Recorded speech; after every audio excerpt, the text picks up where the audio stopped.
Thank you, Stone. Or would you like to do opening arguments or just kind of go into discussion? I think you open with your proposition and then I ask the opposition, try to argue it. Okay. So my proposition is that objective moral facts exist. What I'd like to do in this debate is give my personal account of how it is that I think morality could be objective and defend that account against criticism. So as I stated earlier, I do use morality and ethics interchangeably. I think that morality is about determining value and by extension, what is good and right and which actions are appropriate. So I think that morality is fundamentally pragmatic, but morality, as we often refer to it, is distinguished from practicality in that morality is talking about categorical norms, while practicality is talking about hypothetical norms. And so what my account does is effectively merge these two and say that categorical norms are hypothetical norms, or a type of them anyway. So just lastly, to finish off the kind of introductory definitions, I think that morality means different things, morality and ethics together. We use the same words, but we're actually talking about different things. They're related things, and all of them exist, but they're very different from each other. So they're basically different types of norms, or rules that people conform to or don't conform to, of course, sometimes. So norms can exist on three levels, and that's personal, group, or social, and objective. So the personal norms are like, what do you personally believe is right and wrong? And the group norms are like, what people in a society believe, what kind of people expect of each other. And then there's objective norms, which is like what is actually right as a fact of the matter. And the latter is what I'll be arguing for. So with that, I'll see what you have to say about that. Mm-hmm. I can agree up to the point that there are personal norms of what you consider to be right and good and bad. And then there are social norms that a society or a group of people, like a bunch of people that pursue the same career, can have their own set of norms that aren't exactly what they consider to be right or wrong. What I don't see how it could work or how it could be even considered as true is to be something objective norms, because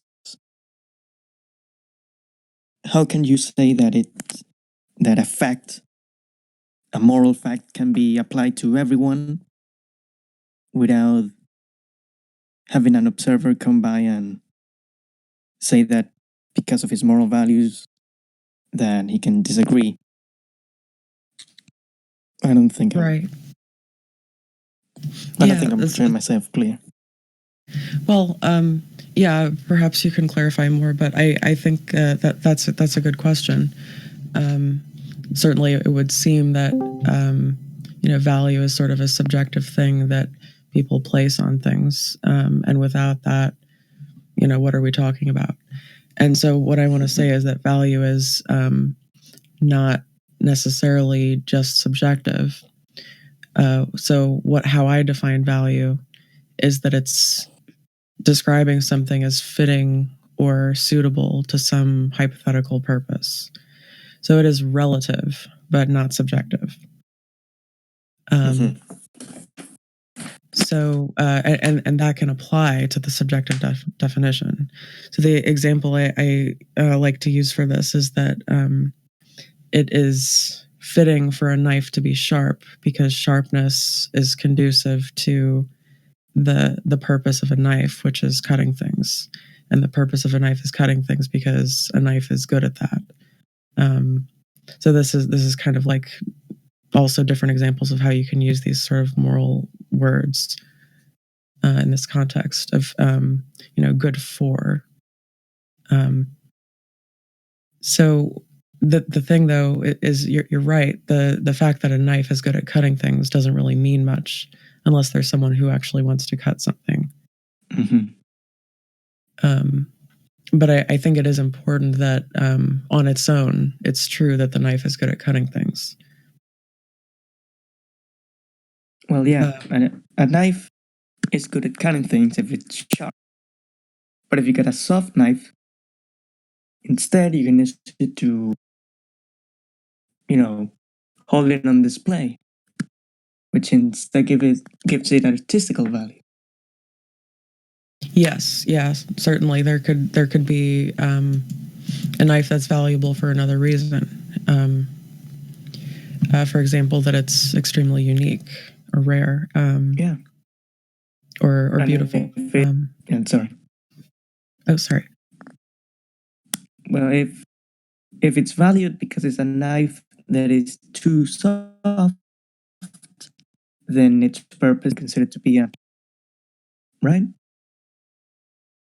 And yeah, if it's not a knife that has value for other reasons, and it's not sharp, then it's not a good knife, right? Because it's not good at the thing that it's for. Yeah, it may not be good at cutting things, and it may not serve the purpose of a cut, but it's still a knife. Right. You could still say that it's a knife. But I guess kind of getting back to where I was going with this. So if a subject actually wanting something makes the hypothetical relative value relevant. Oh darn! I'm losing my train of thought a little bit. Well, let me just kind of make another adjacent point, and then I'll see if I can connect it back. Yeah. So, on the point of objectivity, I think hypothetical statements can be objective. So, as an example, if it's raining and I walk outside, then I'll get wet. That entire statement is objectively true, hypothetically speaking. But if it's actually raining and I actually walk outside, then I actually do get wet. So if the condition is true, then the consequence also becomes true in actuality. And I think that same type of operation can apply to norms as well. So with that, oh, go ahead. Sorry. No. I was I'm just talking agreeing. a lot. But yeah. So if the well, what am I trying to say? Hypothetical imperatives are a type of logical statement that you can make where you start with a goal, some end or purpose or value or function, and you look at how the world functions, and then you get to what action is fitting given that end. So this is basically just practical reasoning, right? If if I'm thirsty, then I should drink some water. If I want to be healthy, then I should exercise. If I you get the idea. So going back to the rain example, right? Mhm. I don't see how that connects to morality because you're explaining facts of in outside when it the objective is to get wet or to avoid getting wet. That's just what's gonna happen. Oh, And I'm so sorry, you're cutting out. I can't hear. okay, sorry. So basically, if you go outside and it's raining, unless you wear an umbrella or you're waterproof, it doesn't matter if you value getting wet or not because that's just what's gonna happen. And I consider that to be moral. I consider that to be factual as something different, more like science uh, related. Oh yeah, definitely. So that example is not really making a moral claim. It's more just talking about like a logical operation that you can do. Mm-hmm. Or And basically talking about classing hypothetical statements as objective. yeah.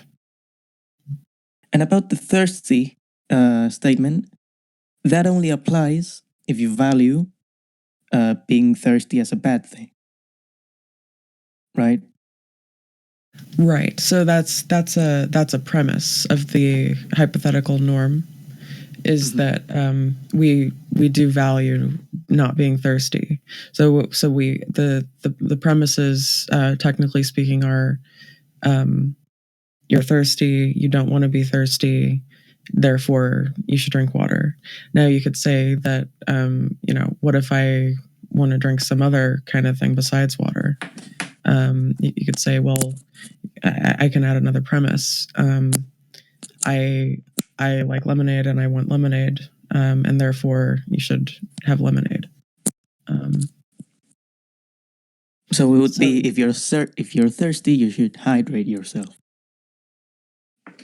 Yeah, if you value not being thirsty, and this relates to another thing that I would say, which is that basically to be a subject, you have to value your own well-being, your own conscious states. Why? It's a necessary consequence of what it means to be a subject. So by being a subject, that means that we have awareness, and if we have awareness, then we have preferences about what we're experiencing. So then that leads to subjective good and bad. Go ahead. Sorry. But as a subject, what if you value other subjects more than you value your own? If you Right. value other people more than yourself. Other forms of life, Oh, I see. right? But to put it in an example where you are sitting at a table and there is one glass of water, which is enough to hydrate two people, and there are three people that are all thirsty. If someone were to value others more than themselves, they would give the glass of water to them both, even if he was thirsty. Right. So when multiple people want things that are mutually exclusive, then we have a conflict of interests. So it can. And the question is, should you drink the glass of water if you consider them both to be more valuable than you?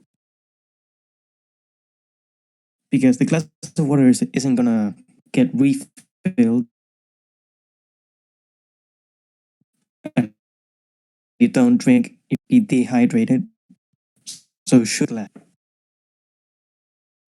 Yeah. So this is basically a question of practical reasoning, and I don't know how you could answer the question specifically, but basically you would just start with what you value, and then what you should do in that situation is just a logical consequence of that. Mm-hmm. But then what my whole argument is in this debate is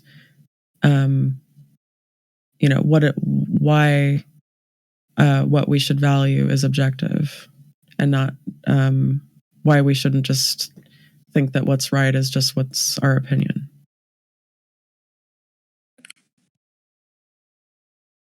You're cutting out for me. I'm sorry. Oh, I'm sorry. Yeah. So what I'm saying is that the hypothetical norm, the practical reasoning is how you would resolve that situation. It's a question of normative ethics.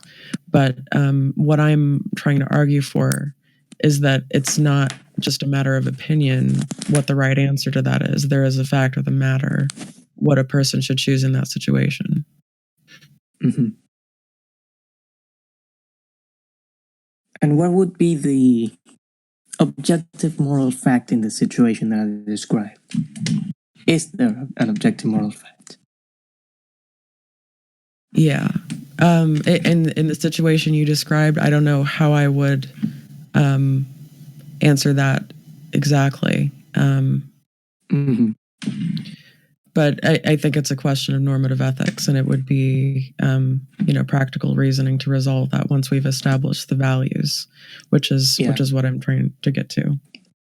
I'm sorry, because I realized I posed a situation where it depends on the value of the subject, and the whole point of being objective is that it's independent of the subject. So I would like you to propose a situation where an objective moral fact exists. Right. So the point is that we all share fundamental values, and we're basically contradicting ourselves if we don't value all beings with subjectivity as a matter of consistency. So the argument goes, all beings that value their well-being do value their well-being. That's just tautologically true. And then the second premise here is a hypothetical norm. So if you value your well-being, then you should want other beings to value your well-being also. And then the third thing is like exposing a possible contradiction. So if you want others to value your well-being, but you don't value others' well-being, then that's hypocrisy and therefore contradicting yourself. So then as an epistemic norm, we want to avoid contradictions in order to be consistent, in order to be rational. So for that reason, then we should value well-being in itself and not simply our own well-being. Mm-hmm. So then basically what is good then objectively is what increases well-being as a matter of course. So then you could say, well, then how do you do that? And then that's like an argument of normative ethics, which we could talk about, but I don't think is the focus of our conversation of whether morality exists. Mm-hmm. Could you repeat that last part? Oh yeah. So once we've established that we should value well-being, then how we should do that is a question of normative ethics. You can debate about deontology, consequentialism, virtue ethics, and whatnot. And we can talk about that if you like, but I think that is sort of beside the point of the existence of morality for the topic of our conversation today. Yeah, I think that a bit. But I don't know. I just don't feel like we can come to any agreement point. Mostly because of the fact that you pointed out earlier that you consider ethics and morality to be the same thing. I'm sorry, I didn't hear the last part.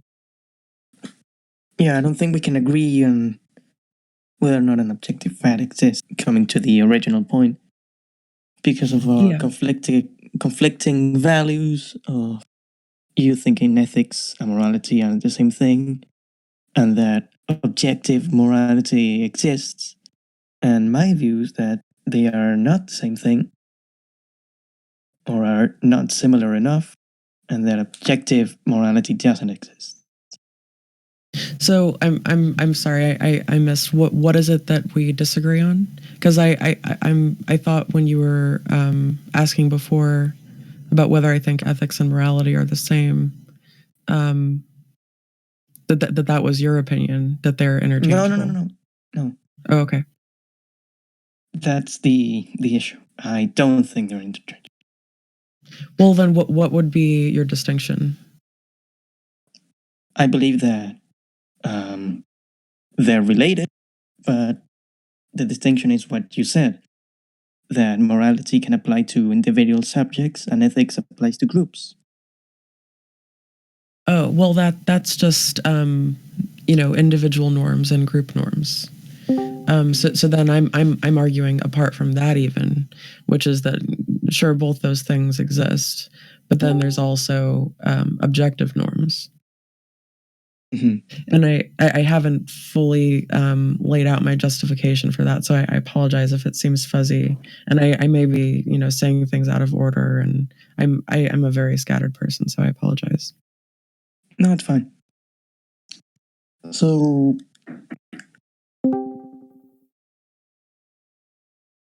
could there be a subject that values not life but energy consumption? Would you consider that a subject, an observer? I'm sorry. Is there a subject that values what you were cutting out? A subject or an observer that values energy rather than life. That values energy rather than life. Mm-hmm. I'm curious what you mean by energy here. Energy, the cycle of matter and energy. Right. Put it in an example, there could be an observer that considers life forms to be a changing state of matter and energy, and considers anything that it's a static state of matter and energy. Right? Right. But so what would it mean to value energy more than life?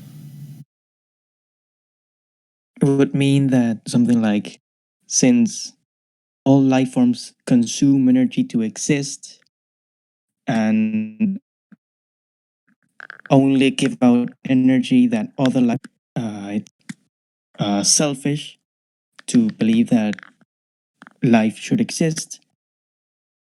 Therefore, morality is selfish because it applies value to life, and moral objective facts. I'm lost. I kind of get the idea that like it's selfish for us to say like just because we're us, of course we want to survive, but that doesn't necessarily mean that that's the best thing for the entire universe. It could in some way be harming the universe and in the way that we're consuming energy or something like that. Yeah, I think I lost my train of thought there, but that's the idea I wanted to make. Okay. Yeah, I mean, I do think, So, there's. Oh, sorry. wouldn't that make morality? No. Continue. Yeah, so I mean, I do think that, of course, we have a little bit of a bias because we're us and we can never be anything besides that. Otherwise, we wouldn't be talking about the same thing anymore. But I mean, so you agree though that hypothetical statements can be objective, right? Yeah, Okay. I believe hypothetical statements can. Okay. And so another thing I'd like to explain really quickly is how it is that hypothetical norms can be categorical norms. So just like earlier, we were talking about how if it's actually raining and I actually walk outside, then I actually get wet. Imagine that it's always raining, and I'm always outside. Then it's never false. Or it's always true that I'm wet, right? So then it basically, while it's still a conditional statement, because the condition is never false, it I'm effectively. So sorry, I cut off. I got. Oh, sure.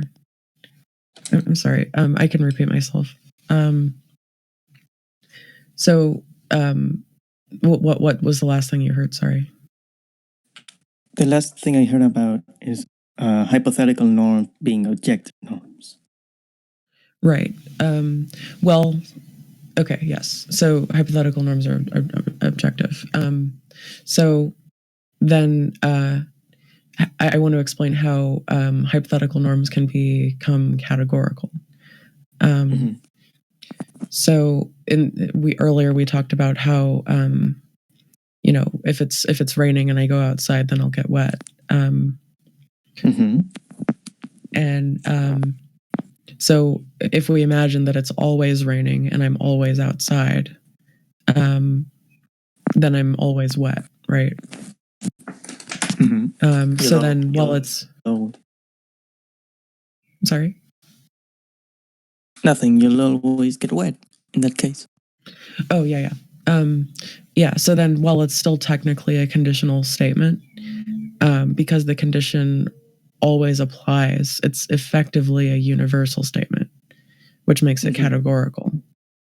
So if we apply that to, but what would make that moral? Well, the rain example again is not moral. That's just demonstrating how the statement can transform in that way. But sorry.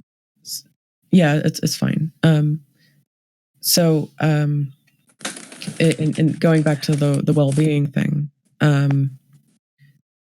so it's a hypothetical norm that we should value well-being in itself, but because it's always the case that we value our own well-being, then the condition of the hypothetical that makes the statement work is never false. So it is effectively a categorical norm, which is moral because it's telling us to value well-being.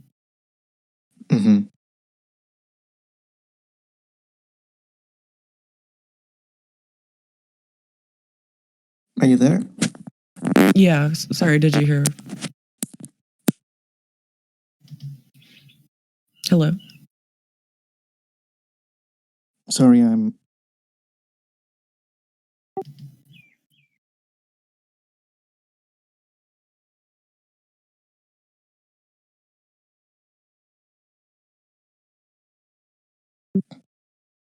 No, it's only that thick walls don't let the router reach to me. Yeah, that can be tough. I've had some trouble with that in our house too. Please, if you don't mind, repeat that last part. Yeah, no problem. So the norm of valuing well-being in itself is hypothetical. But just like the rain example, if it's always raining, then I'm always wet. So because it's always true that we value our own well-being, then the hypothetical norm of valuing well-being in itself is then always true. So it becomes effectively universal in the same way. So then that's a universal moral statement, which is objective as we established earlier, and it being hypothetical. But since the condition applies, then the consequence applies in actuality. And since it's telling us to value well-being, then it's a moral statement.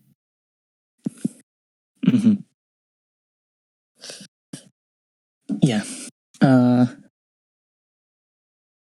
That is only if it's true that all subjects value life and their own well-being, right? Which you assume to be true. Right. We can argue that point, although I'll just say that even if we say there's a possibility of a subject that doesn't value their well-being, I would take that to be absurd. But even if we say that that's possible, I can just change the statement to all beings that value their well-being do value their well-being, which is tautologically true. So we're only talking about the category of beings that do value their well-being, whether they be subjects or not. Yeah, but that would go against the definition of an objective moral fact, that it's independent of the subjects, but applies to all. Or not. I'm sorry, I'm missing how that does. I'm saying that that way of thinking would go against the definition of an objective moral fact. Right? Because it has a relation to a subjective fact. Is that what you're saying? Because it's contingent on our value and well-being. Because I consider moral facts to be independent of the subject, but also apply to all. So if you have subjects that are disagreeing with that supposedly moral fact, then it's no longer a moral fact, just a common trait of subjects that do value their well-being. Well, so what I'm trying to say is if there is anyone who doesn't value their well-being, I mean, I think they must not be a person then, but they just wouldn't be included in the category of beings that do value their well-being. And you can say that it's a subjective thing to value well-being, of course, but it is there's two sides of the objectivity. It's objectively rational to want to value your own well-being, and then on the other side, it is objectively true that the subject does value their well-being. Yeah, but it's objectively true only for that subject. Right, exactly. But it's objectively true for all the subjects that it applies to, which is the category that I'm invoking. But I don't get that, because I thought a moral fact would apply to all subjects. Well, yeah, I think that it does. That's why I say it's absurd for a subject not to value their own well-being. By definition, a subject is, a conscious being that has some amount of self-awareness, right? And so if you have some awareness, then you have some preference about that awareness, which then creates an internal good and bad sense of good and bad, what you want and what you don't want. And so I define well-being as a state that you prefer to be in.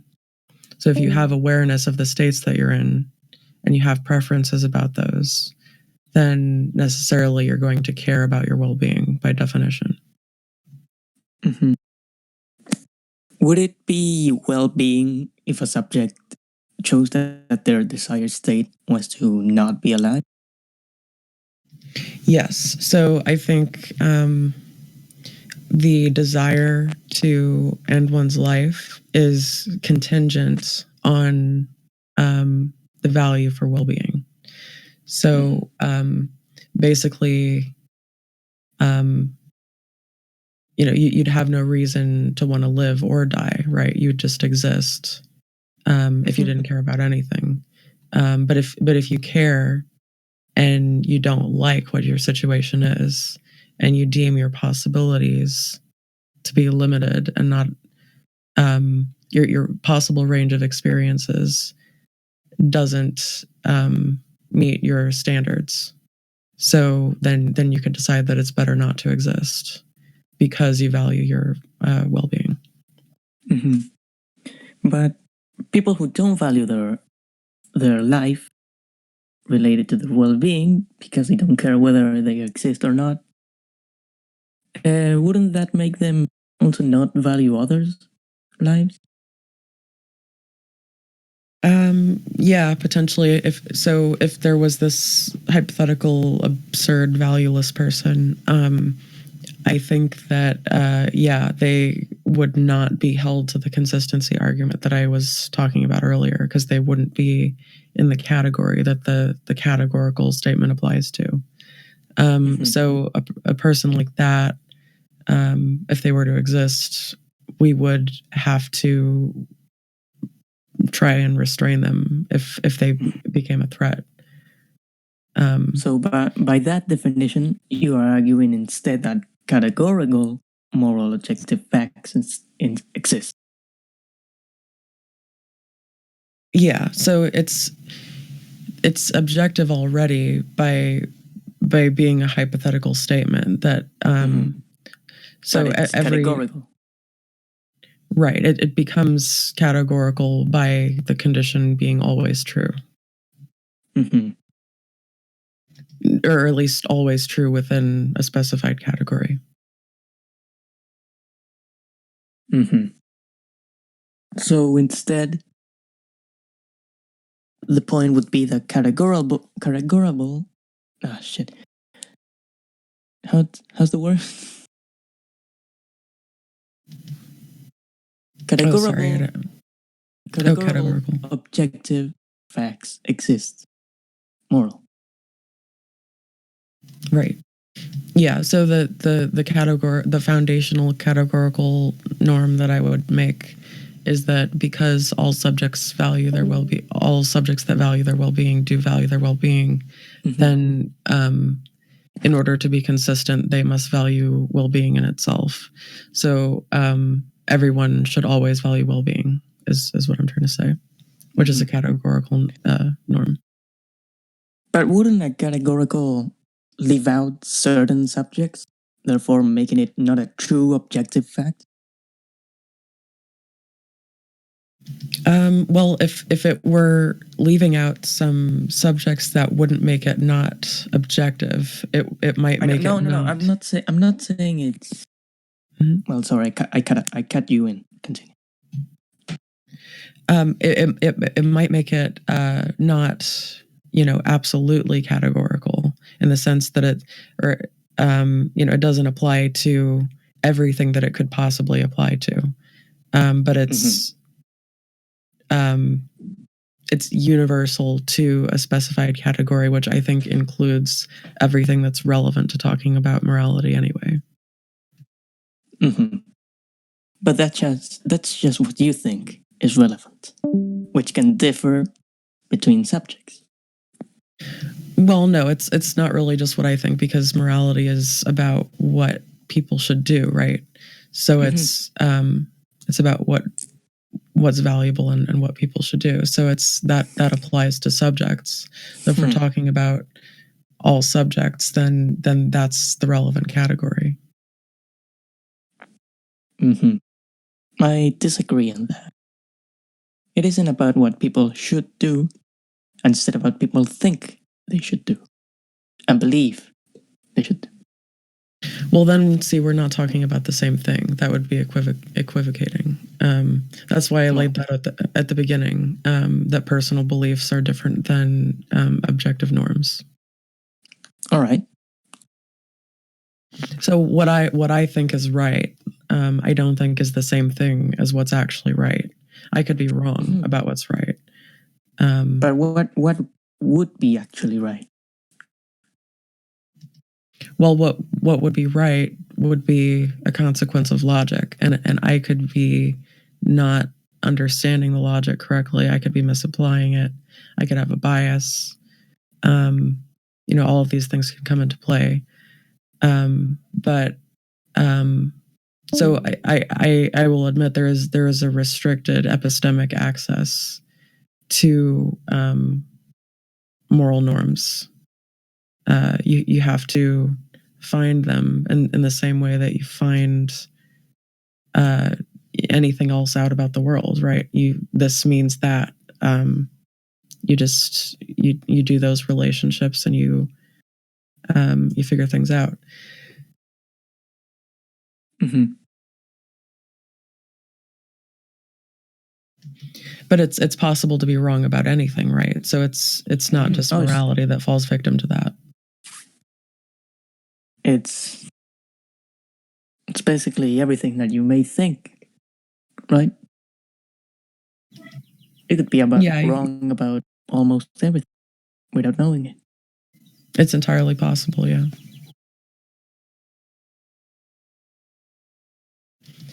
But I do think that there's a fact of the matter, whether or not we're right about it.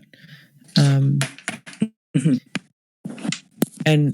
by getting in touch with and using epistemic norm, for how we can best know that we're correct about something, then we can try and approach this actual good, this actual objective good, versus just what we think based on our opinion. Mm-hmm. And do you think it would be possible for us to acknowledge or reach any of those objective moral facts? Well, yeah, like as humans or living life forms, will we be able to come to the conclusion of what is wrong and what is right universally? Yeah. I mean, so I'll say that what is good could mean different things in different situations and to different people. Yeah. So there is right. There's a relativity and a context to it, of course, but it's I'm losing my train of thought. What was the question? The question is, as humans, will we be able to, at any point, come to a universal conclusion that can apply to everyone of what is right and wrong? Yeah. So, I mean, I think it's sort of like an asymptote, or if you're familiar with that term in mathematics, where there's a function that approaches a line, but it never quite reaches it. So I think that there have been people that have been spot on with their moral reasoning in the past and today as well. I happen to believe that I'm correct in my statement that everyone should value well-being in itself and not just their own. I think my reasoning is sound there. I could be wrong about that, but even if my reasoning is not sound, I think there's other reason to believe that is, a good categorical norm. That is something that would be true.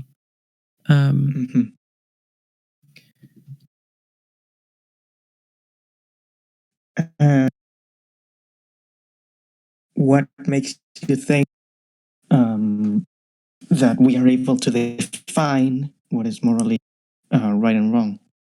Because if you think that you have knowledge of an objective, how will you be able to prove it, able to apply? I'm sorry, I didn't hear part of that. Right. How would you be able to, or convince, or make it clear to every kind of subject imaginable that that objective fact of well-being can apply. Well, I would basically try and make the types of arguments that I've been trying to make. I don't know how much they've all been adding up because I tend to go out of order, get ahead of myself, whatnot. But I don't know how much sense it's been making. But I think that hypothetical norms are pretty intuitive to people. Practical reasoning is very easy to get behind. And so if there's a way that we can consider practical reasoning to really just be the same thing as moral reasoning, sort of a different category, then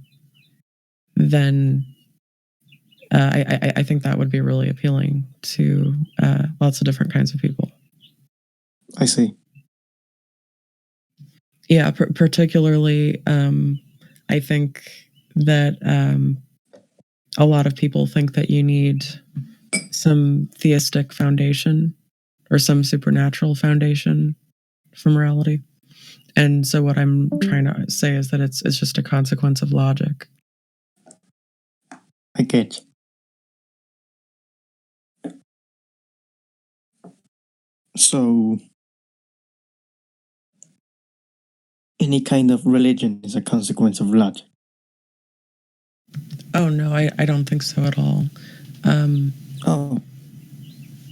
But people will say that